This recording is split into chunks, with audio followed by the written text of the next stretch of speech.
अस्सलाम वालेकुम dear student, I hope कि आप सब खैरियत से होंगे। हमारे पास बुक है क्लास 5 मैथमेटिक्स अल-बाकियो सक्सेस वालों की। आज हम एक्सरसाइज 4B का क्वेश्चन नंबर 13 करेंगे। तो चलिए स्टार्ट करते हैं।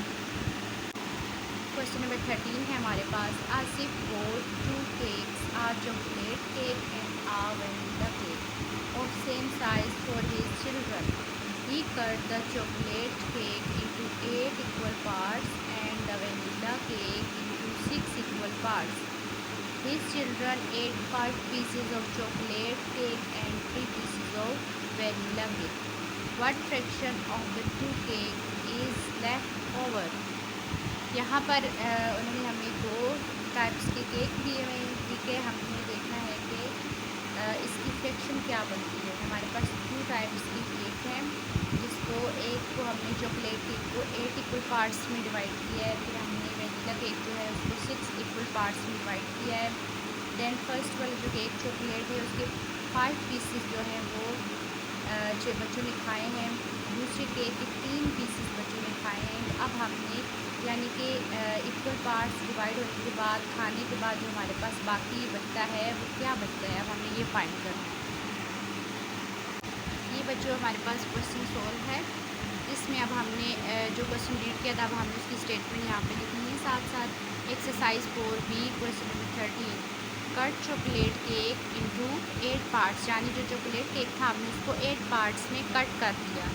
सेकंड हमारे पास है vanilla cake, cut vanilla cake into 6 part. जो सेकंड टाइप का हमारे पास केक है उसको हमने 6 पार्ट में डिवाइड कर दिया।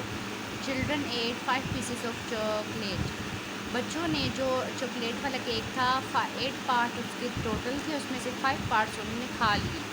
Children eight 3 pieces of vanilla, जो हमारे पास वनीला केक था उसके 6 पार्ट थे टोटल, जिसमें से 3 पीसेस उसके बच्चों ने खा लिए। अब हमने इसमें बतानी है इसकी fraction. What is the fraction of these cake.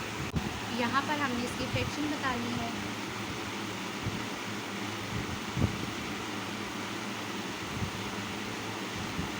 ठीक है, सबसे पहले हमने यहाँ पे करना है, देखना है कि हमारे पास बाकी क्या बचता है। ठीक है, जो था हमारे पास चॉकलेट केक,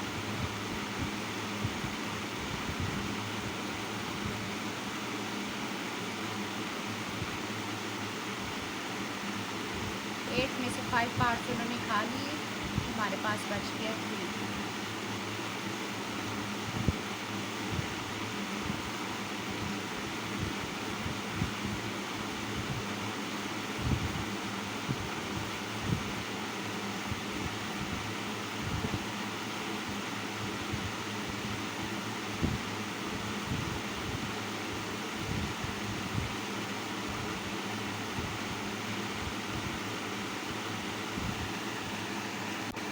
फ्रैक्शन बनाने के लिए हम नीचे टोटल पार्ट्स लिखते हैं। ठीक है, जो चॉकलेट केक था उसके टोटल 8 पार्ट्स थे, तो जो बाकी बचे हैं वो 3 हैं। 3/8 प्लस 3/6, इसके 3 बाकी बचे हैं और टोटल 6 थे। अब हम यहाँ पे इनका एलसीएम लेंगे, नीचे वाली जो वैल्यूज़ हैं इन दोनों का एलसीएम ले लेते हैं।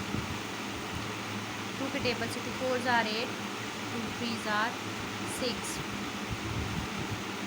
2 2s are 4, 3 आ गया, 2 1s are 2, 3। यहाँ पर फ्रैक्शन आती है, सॉरी एलसीएम आ गया हमारे पास 3। यहाँ पे हम फैक्टर्स को आपस में मल्टीप्लाई कर लेंगे। 2 2s are 4, 4 2s are 8 and 3s are 24। यहाँ पे इसका जो एलसीएम आ गया है वो 24 आ गया है। जी स्टूडेंट, यहाँ पे हमने इसको सोल्व कर लिया है। यहाँ पे एलसीएम हमने लिखा है इसका, तो 8 के टेबल कितने साथ काटे, 24 को 8 3s are 24, 3 3s are 9, 6 4s are 24, 4 3s are 12। इन दोनों को ऐड करने के बाद 21 आया और नीचे 24। इसको हमने 3 के टेबल से अगेन काट दिया है। 3 7s are 21, 3 8s are 24। हमारे पास जो फ्रैक्शन है वो आ गई है 7/8। This is our answer. I hope कि आपको ये क्वेश्चन अच्छे से समझ आ गया होगा।